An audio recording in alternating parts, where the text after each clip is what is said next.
Welcome back to the channel. आज हम UPSC civil service examination 2022 जिसका रिज़ल्ट अभी कुछ दिन पहले मई महीने के अंदर आया, उसमें जो टॉपर्स के मार्कशीट हैं उनका आज हम लोग एनालिसिस करने की कोशिश करेंगे। मुझे ये पीडीएफ एक टेलीग्राम से मिला, जहाँ पे किसी ने बहुत ही खूबसूरत तरीके से इसको तैयार कर रखा था, जिसमें सारे मार्क्स लिख रखे थे। इसमें बहुत लोगों के मार्क्स नहीं होंगे, लेकिन इसमें इतने मार्क्स होंगे ताकि हम देख के अच्छे से अंदाज़ लगा सकें। और सारे मार्क्स बहुत ही अच्छे से लिखे गए हैं। एक ऑथेंटिक सोर्स है, हम भरोसा भी कर सकते हैं इस पर बिल्कुल।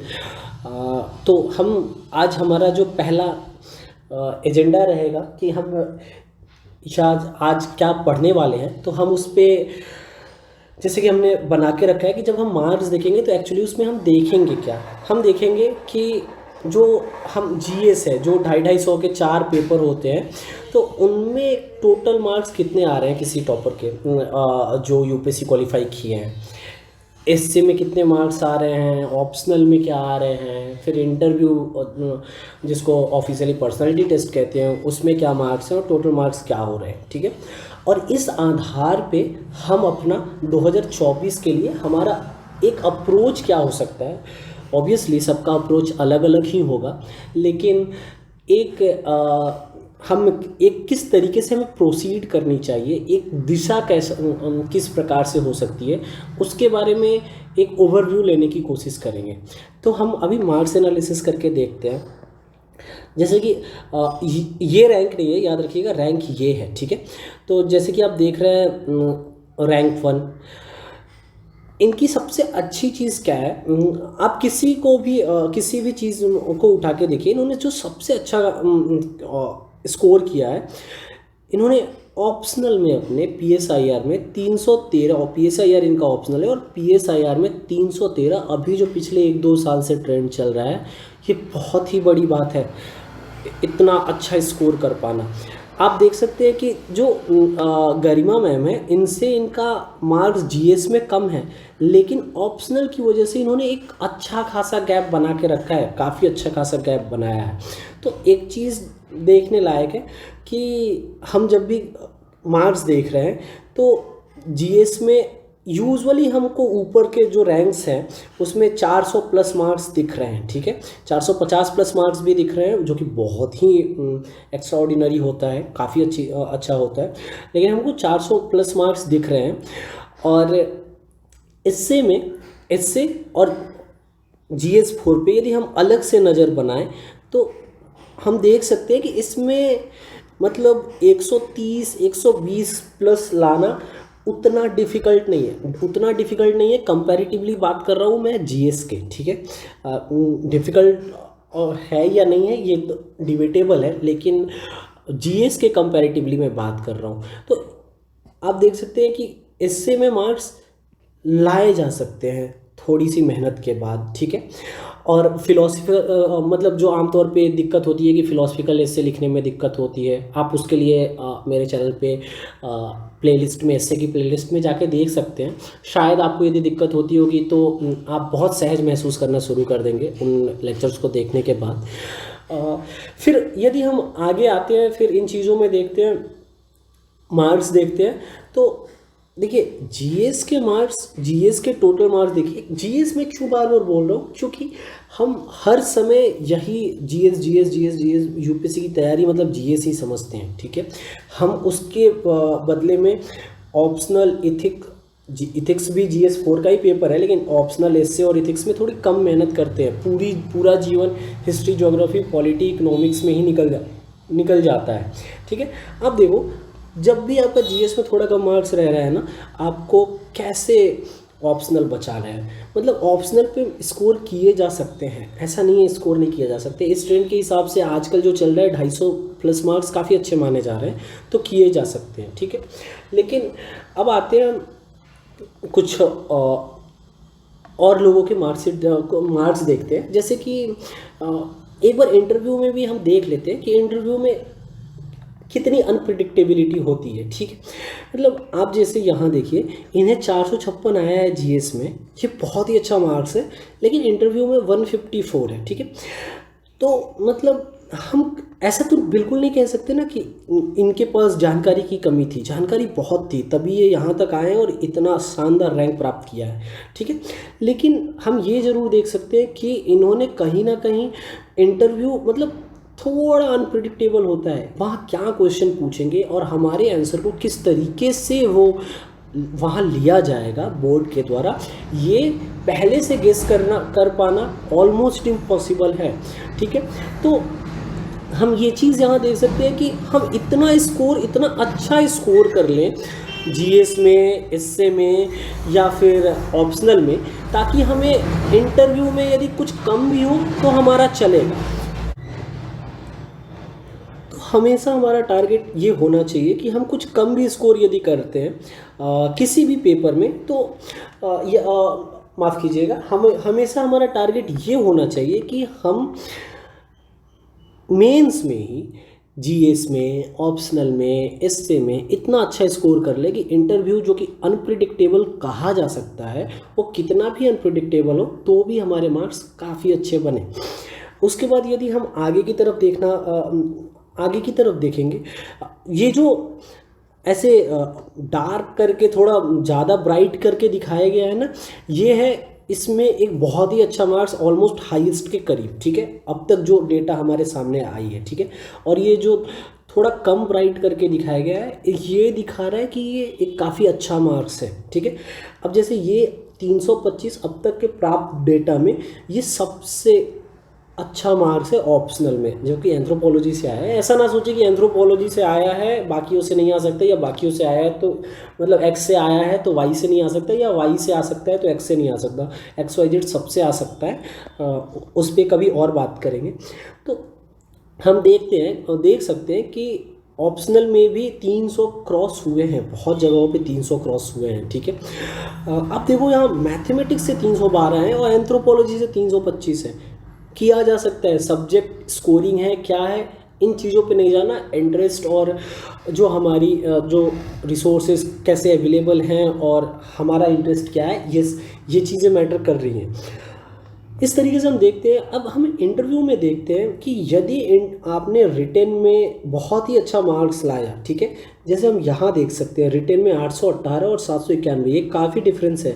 लेकिन यदि इंटरव्यू में थोड़ा भी गड़बड़ हुआ ना, तो आपके रैंक पे किस तरीके से असर पड़ सकता है। तो और जो कि मतलब यहाँ तक जो पहुँचा है वो ऐसा तो है नहीं उसके पास नॉलेज नहीं है, बहुत ही अच्छा नॉलेज है, शायद सबसे अच्छा। जो लोग हम अभी देख रहे हैं इस वीडियो को, या मैं जो वीडियो बना रहा हूँ, हम सबसे बहुत अच्छा नॉलेज है इनके पास।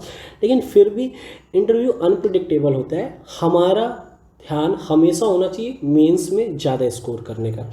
इस तरीके से अब कुछ हिंदी मीडियम के मार्क्स देख लेते हैं, जैसे कि दिव्या मैम के देखते हैं, जिनका 105 रैंक था। इन्होंने इससे में बहुत ही अच्छा स्कोर किया है। आमतौर पे ये कहा जाता है कि इससे में हिंदी मीडियम वालों के लिए स्कोर करना ज़्यादा अच्छा होता है, जो कि डेटा से हम देख भी सकते हैं, कई सारे डेटा उठा के। तो आमतौर पे ये रूल नहीं है कोई, ठीक है। इन्होंने जीएस में भी काफ़ी अच्छा स्कोर किया है। हिंदी लिटरेचर में भी 282 बहुत ही अच्छा स्कोर होता है, ठीक है। 994 है, ठीक है। और आप ऊपर देखिएगा AIR 1 देखते हैं, 1094। अच्छा, AIR 1 छोड़ते हैं, AIR 2 देखते हैं, क्योंकि आमतौर पे ऐसा देखा जाता है AIR 1 और 2 में ठीक ठाक गैप होता है, जो कि आप यहाँ भी देख सकते हैं। हम यहाँ से इसलिए AIR 2 से भी यदि हम कंपेयर करते हैं तो ठीक ठाक मार्क्स का डिफरेंस है AIR 2 और यहाँ AIR 105 में, ठीक है।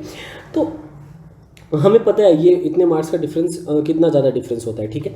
लेकिन मार्क्स कहाँ बढ़ाए जा सकते हैं, कैसे बढ़ाए जा सकते हैं, किस सब्जेक्ट में बढ़ाए जा सकते हैं, इन सभी चीज़ों पे चर्चा होगी, ठीक है। ज़रूर चर्चा करेंगे। इस तरीके से आप आराम से, यदि आप इसको देखना चाहें, आप वीडियो पॉज करके देख सकते हैं। सबके मार्क्स काफ़ी अच्छे से आप वीडियो को पॉज करके इन चीज़ों को देखिए, ठीक है। अच्छे से एनालिसिस कीजिए। जिसने भी ये PDF बनाया है, बहुत ही अच्छा PDF है ये, ठीक है। इसमें हर चीज़ लिखा हुआ है, ऑप्शनल कौन सा है वो भी लिखा हुआ है, आपको आपके हिसाब से चीज़ें मिल जाएंगी। यहाँ देखिए कितना अच्छा मार्क्स है इससे में 149, ठीक है। आप जब भी देखें कि ऐसे किस में किसका टॉप मार्क्स आया है, काफ़ी अच्छे मार्क्स आए हैं, उनके टेस्ट पेपर ज़रूर निकाल के देखने की कोशिश किया कीजिएगा। कई सारे प्लेटफॉर्म्स पे इन्होंने टेस्ट दिया होगा, वो टेस्ट पेपर टॉपर्स की आंसर कॉपी मिल जाती है, आपने देने की कोशिश, आप उसको देखने की ज़रूर कोशिश कीजिएगा। हालांकि यदि आप नहीं देखेंगे कोई बात नहीं, हम ज़रूर इन चीज़ों पे एक बार ज़रूर वीडियो बनाएंगे यदि ऐसा ज़रूरत महसूस हुआ तो। फिर आगे की तरफ देखते हैं। लगभग इसमें 100-200 लोगों के मार्क्स हैं। आप इस वीडियो को काफ़ी अच्छे से एनालिसिस कर सकते हैं, काफ़ी अच्छे से एनालिसिस कर सकते हैं। यहाँ आप देख सकते हैं कि जब आपका कैसे यहाँ रिटन टोटल जो लिखा हुआ है, यहाँ ये रिटेन टोटल 700 के डेटा में गया है, लेकिन यहाँ पे आप एक चीज़ देखिए 806 आया है, फिर भी रैंक थोड़ा सा नीचे की तरफ चला गया है। क्यों? Just because of interview. इसलिए मैं बार बार बोल रहा हूँ, इंटरव्यू हमारे हाथ में नहीं है, ठीक है। इनका 440 मार्क्स है जीएस में, बहुत ही अच्छा मार्क्स है 440, ठीक है, फिर भी नीचे और चला गया है। क्यों? इंटरव्यू की वजह से। इसलिए ऐसा स्कोर हमें करना है कि इंटरव्यू तक हमें, इंटरव्यू के भरोसे ही नहीं रहना है, उसके पहले ही चीज़ें हमें जीत जानी है, उसके पहले ही गेम, ठीक है। तो इस तरीके से हम देखते हैं। ये रही हमारी मार्कशीट रही कई सारे टॉपर्स की, ठीक है। अब तक जो अवेलेबल था उस बेसिस पे शायद बनाया गया होगा, और जिसने भी ये पीडीएफ तैयार किया है उसको थैंक यू, ठीक है। अब आगे की तरफ हम आते हैं कि अब हमारा टारगेट क्या होना चाहिए, ठीक है। हमने देखा कि जो मैक्सिमम मार्क्स है ना, वो 3 सब्जेक्ट्स में निकाले जा सकते हैं। एक तो ऑप्शनल में निकाले जा सकते हैं, जो आमतौर पे हम सभी जानते हैं। ऑप्शनल में मतलब ठीक ठाक मेहनत करके 280 के आसपास मार्क्स निकाले जा सकते हैं, ये पॉसिबल है। इसके लिए बहुत एक्स्ट्राऑर्डिनरी करने की भी ज़रूरत नहीं है, और एक अच्छी खासी पढ़ाई के बाद इतना मार्क्स स्कोर किया जा सकता है। और इससे में आप राइटिंग स्किल्स काफ़ी अच्छा करने के बाद, काफ़ी अच्छा राइटिंग स्किल्स करने के बाद मतलब 130 के अराउंड, ठीक है, एग्जैक्टली 130 नहीं, थोड़ा ऊपर थोड़ा नीचे, हम इतना स्कोर ज़रूर कर सकते हैं, ठीक है। ये वो स्कोरिंग मार्किंग सिस्टम है जो यूपीएससी में आजकल चल रहा है, और इतने मार्क्स दिख रहे हैं आ जाने वाले। पहले ये सेम चीज़ 300 हुआ करता था, लेकिन अभी ये 250, 270, 80 के आसपास जा रहा है। तो उस हिसाब से, उस पैटर्न के हिसाब से हम इन 2 चीज़ों में, और फिर एथिक्स में, ठीक है, एथिक्स जो GS4 होता है, ठीक है, तो उसमें हम अच्छा खासा स्कोर कर सकते हैं। आपने ऊपर देखा, ठीक है। तो इन आप इसको एक ऑप्शनल बना के चलो, ठीक है, 500 का, ठीक है, और इसको आप दूसरा ऑप्शनल मान लो, ठीक है, मतलब 250 का दोनों पेपर है, इसको आप दूसरा ऑप्शनल मान लो, या मतलब 500 का ये पेपर मान लो। आप इन दोनों पेपर में 500 के जो 2 पेपर हो रहे हैं, लगभग 1000 का GS हो रहा है, 1000 का माफ़ कीजिएगा, GS में से तो हमने इथिक्स निकाल ही लिया, ठीक है। तो आप इस तरीके से करने की कोशिश करो, ठीक है। आप यदि इनको बहुत अच्छे से करते हो, इन तीनों सब्जेक्ट को आप बहुत अच्छे से करते हो, एथिक्स को या फिर ऑप्शनल को और एसए को, तो आप मतलब, और इसको दिसंबर के आसपास तक यदि आप एटलीस्ट 1 गो, ठीक है, मैं नहीं कह रहा हूँ कि रिवीजन के साथ हर चीज़ याद रहे तो ज़्यादा अच्छा है, 1 गो भी हो जाए ना, यदि थोड़ा से आप एक बार सब्जेक्ट को से गुजर जाओ ना, तो आप एक अच्छी स्थिति में हो जाओगे।